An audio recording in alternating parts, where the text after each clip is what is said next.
Hello, welcome back to the reading of the poem of the Man God, written by Maria Valtorta, Volume 2. Chapter 246, Part 2. Our Lady Teaches the Magdalene. Hours go by in the shade of the airy, rustling wood. Some sleep, some speak in a low voice, which some watch. John leaves his companions and climbs up as high as possible to have a better view. Jesus retires to a thicket to meditate and pray. The women have withdrawn behind a hedge of honeysuckle in bloom and have refreshed themselves at a tiny spring, which is reduced to a trickle and forms a pool on the ground, as the water is so scarce that it cannot flow away. The elder women, being tired, have fallen asleep, while the Blessed Virgin, Martha, and Susanna talk of their faraway homes.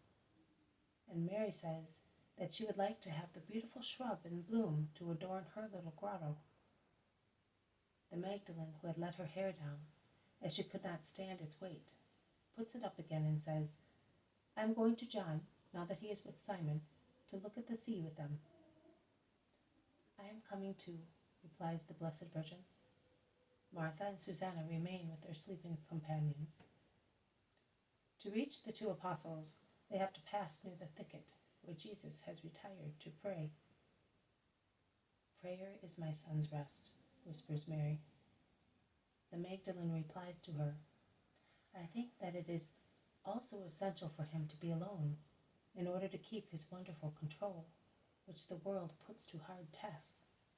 Do you know, Mother? I have done what you told me.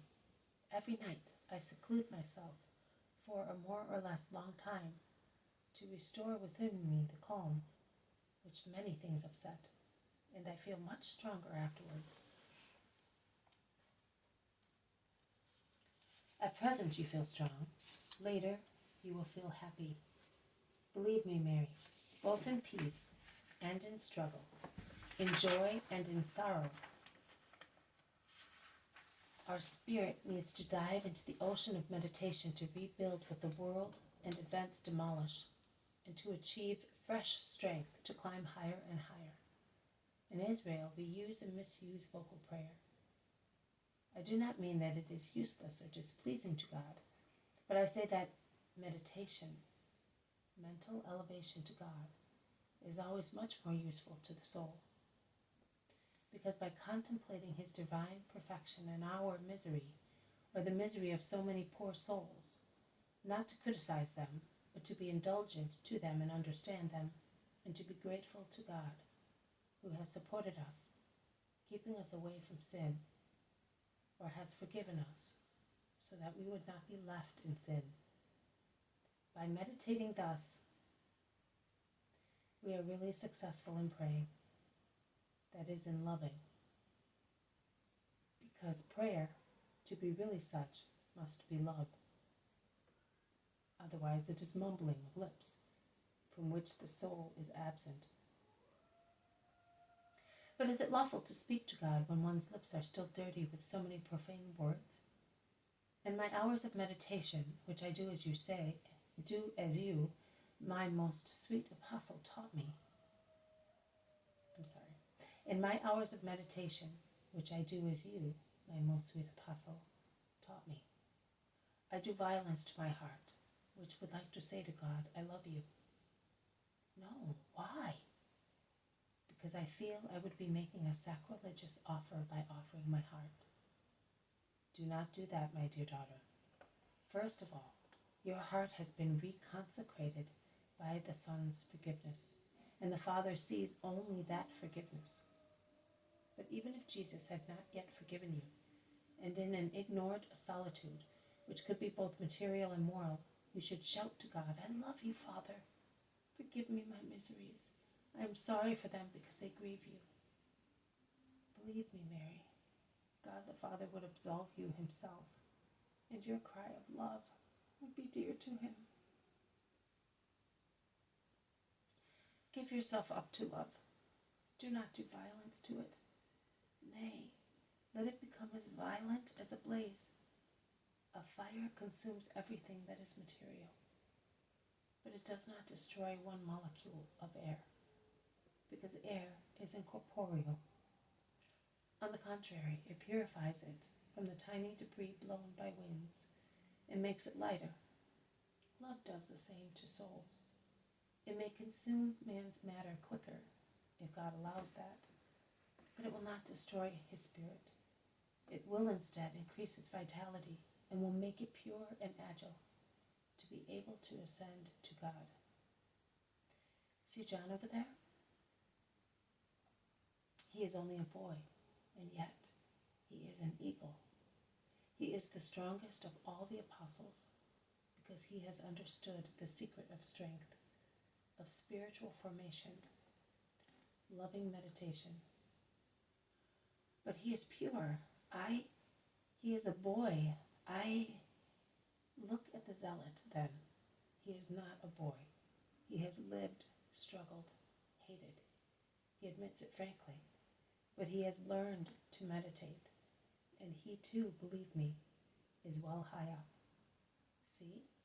They look for each other, those two, because they feel they are alike. They have reached the same perfect age of the Spirit, and by the same means, mental prayer. Through it, the boy has become virile in his spirit, and the man, already old and tired, has recovered a strong virility. And do you know another one, who without being an apostle will make much progress, nay, has already made much progress, because of his natural inclination to meditation, which has become a spiritual necessity for him since he is a friend of Jesus? Your brother. My Lazarus? Oh, Mother, since you know so many things because God shows them to you, tell me, how will Lazarus treat me the first time we meet? Before, he was disdainfully silent, but he did it because I would not bear being criticized. I have been very cruel to my brother and sister. I now realize it. Now that he knows that he can speak, what will he say to me? I am afraid of his frank reproach. Oh, he will certainly remind me of all the grief of which I was the cause. I would like to fly to Lazarus, but I am afraid of him. I used to go there, and not even the memories of my dead mother, her tears, which were still warm on the things she had used, tears she had shed for me through my fault, would upset me. My heart was cynical, shameless, deaf to every voice except to evil. But now I no longer have the wicked strength of evil, and I tremble. What will Lazarus do to me? He will open his arms to you and will call you more with his heart than with his lips, my darling sister. He is so formed in God that he can but behave thus. Be not afraid. He will not say one word about your past. It is just as if I could see him. He is there at Bethany, and his days of waiting are very long for him. He is waiting for you, to clasp you to his heart, to sate his brotherly love. All you have to do is love him as he loves you, to enjoy the happiness of being born of the same womb. I would love him even if he reproached me. I deserve it. But he will love you only, nothing else. They have joined John and Simon, who are talking of their future trips, and stand up reverently when the Mother of the Lord arrives. We have come too, to praise the Lord for the beautiful works of his creation. Have you ever seen the sea, Mother? Oh, I have. And although it was then stormy, it was less agitated than my heart, and less bitter than my tears, when I was fleeing along the coast from Gaza towards the Red Sea, with my child in my arms, and the fear of Herod behind my back.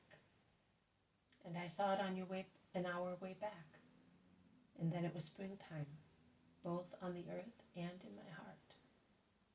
The spring season of our return home, and Jesus clapped his little hands, happy as he was seeing our new things. He was seeing new things.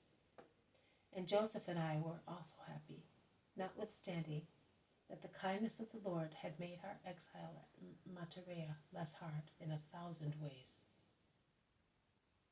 And their conversation goes on whilst I can no longer see or hear.